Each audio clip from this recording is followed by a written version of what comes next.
이제 그 양순인데요. 양순이가 상당히 안 좋아요, 아버님. 그 양순이 안 좋은데 눈도 오늘 보니까 되게 많이 안 좋고 양순이가 예전에도 보면 한 번씩 병원에 오고 했을 때 곰팡이 피부병도 있었고 이런 것들이 있었었거든요. 근데 이제 오늘 제가 한번 보니까 곰팡이 피부병이 더 심해요. 지금 이게 눈이고 귀고 사이에 있는 통로인데 염증도 굉장히 많이 심하고요. 반대쪽에 있는 눈 바로 밑에 한번 보시면 여기가 뭐 곰팡이, 이것도 곰팡이고요. 눈 주변에는 지금 허피스 때문에 눈곱이 많이 끼어져 있고 이쪽뿐만 아니라 반대쪽도 마찬가지입니다. 반대쪽도 마찬가지고 한데 실제로 이제 눈 위에 이런 상처 같은 것도 되게 많이 있고요. 그 귀 안에도 마찬가지입니다. 귀 안에도 많이 안 좋고 한데 오늘 제가 혹시나 눈 누군가가 공격을 하고 해서 눈이 끓였을까봐 눈 염색 검사도 오늘 양쪽을 해보고 했는데 정상이고요. 이거는 이제 면역이 떨어지고 하면서 찾아오는 허피스예요. 마찬가지로 허피스인데 구강에는 질환이나 이런 것들은 그렇게 심하지 않거든요. 목구멍도 마찬가지고 한데 예전에도 아버님 기억하실지 몰라도 제가 이제 그 양순이 예전에 검사할 때도 오늘 저희가 종합적인 건강검진 한번 해봤어요. 왜냐면 일반적인 설사면 멈춰야 되는데 멈추지를 않아서 제가 혹시나 어디 건강상에 또 이상이 있을까. 예전에도 근데 보시면 이 글로불린이라고 해서 구강에 있는 만성 염증이라든지 몸 안에 만성 염증이 굉장히 심한 상태였어요. 이때도 마찬가지고 오늘도 마찬가지고 글로불린 수치가 좀 높습니다. 그래서 그때 당시에 제가 글로불린 수치가 높고 해서 그때도 식욕이 좀 없고 아이가 좀 힘이 없고 그렇게 해서 왔었거든요. 그때도 저희 검사를 했을 때 제가 코로나 바이러스라고 해서 복막염의 인자로 될 수 있는 것들에 대한 게 양성이 강하게 나왔어요. 그때 20년도 10월 달에 한번 양순이가 몸이 안 좋고 해가지고 병원에 한번 나오신 적이 있거든요, 아버님. 옛날 거네. 옛날 거예요. 그래서 이때 기력이 안 좋았었는데 이것도 코로나도 양성 나오고 저희가 알부민 대 글로불린 비율이라는 부분도 마찬가지로 0.5 정도 수치로 나타나고 예전에 해서 그래서 제가 그때 기력이 없고 아이가 너무 열도 나고 이랬었어요. 그래서 그때 당시에 제가 약을 한 2주 정도 한번 먹어보고 아이가 계속 기력이 없고 하면 어쩔 수 없이 복막염에 대한 부분을 고려를 해야 된다고 했는데 일단은 약 먹고 나서 글로불린에 대한 알부민 대 글로불린 수치도 올라갔었고요.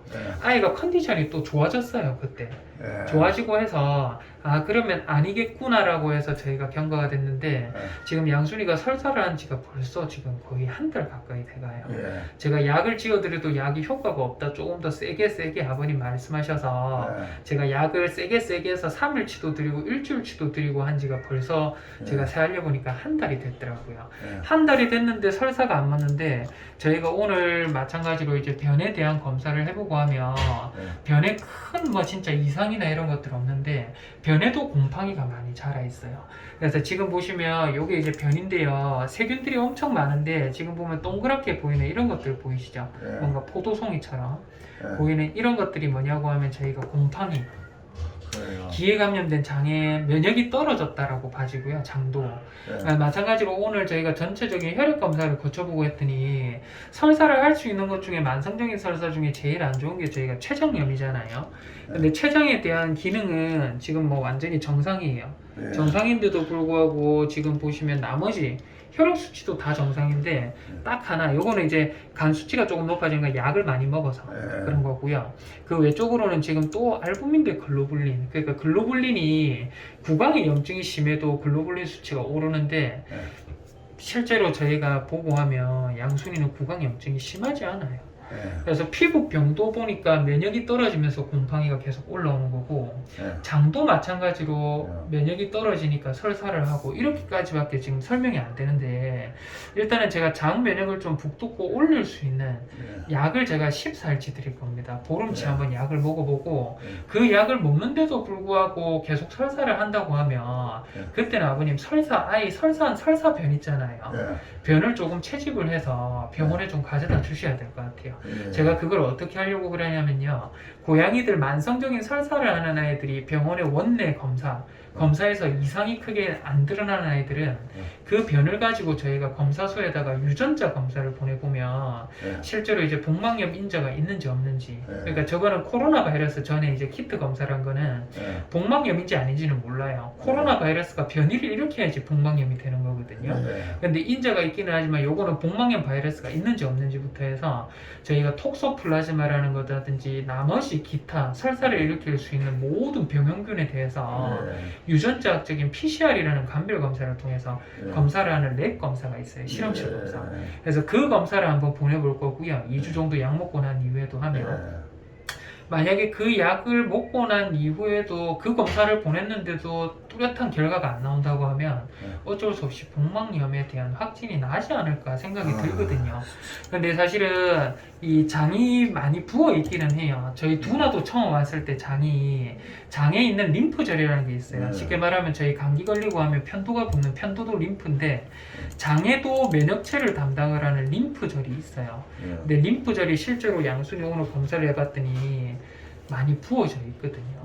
그래서 일단은 왜 설사를 하는지는 몰라도 예전부터 기력 없고 설사하는 거는 양순의 특징입니다. 피부 병도 낫지를 않거든요. 지금. 부산에 있는 애들이 와서 스트레스를 받아서 그런가 싶기도 하고. 그럴 수 있을 것 같은데. 그래서 부산 애들한테 제일 민감하게 굴거든요. 그래요. 예. 그럴 수 있을 것 같은데 근데 양순이가 이 장이 많이 부어져 있어요 실제로. 예, 그래서 일단 양순이는 제가 2주치 면역을 좀 올려볼게요. 스트레스 받으면 면역 오르면 또 좋아질 수 있으니까요. 면역 올리고 피부병이 지금 너무 심해요. 너무 심하고 한데 눈에 넣는 거는 안약 있잖아요. 그냥 안약은 이제 기본적인 저희 그때 제가 한 5개 챙겨드린 안약 있잖아요. 그 안약 그냥 눈에 좀 하루에 3번 정도 좀 넣어줄 수 있으면 넣어주시고요. 나머지 아이들은 해당 사항이 없는데 양순이는 혹시 고양이 유산균제라고 해서 인터넷에 보시면 많습니다. 유산균제요? 유산균제. 그래서 유산균제라든지 이런 것도 장 면역이 지금 너무 떨어져 있어서 조금 사서 먹일 수 있으면 조금은 도움이 될 수 있을 것 같아요. 알겠습니다. 그래서 양순이는 일단은 2주치 제가 약 드리는데 약 먹고 좀 어떤지 한번 좀 보도록 하겠습니다.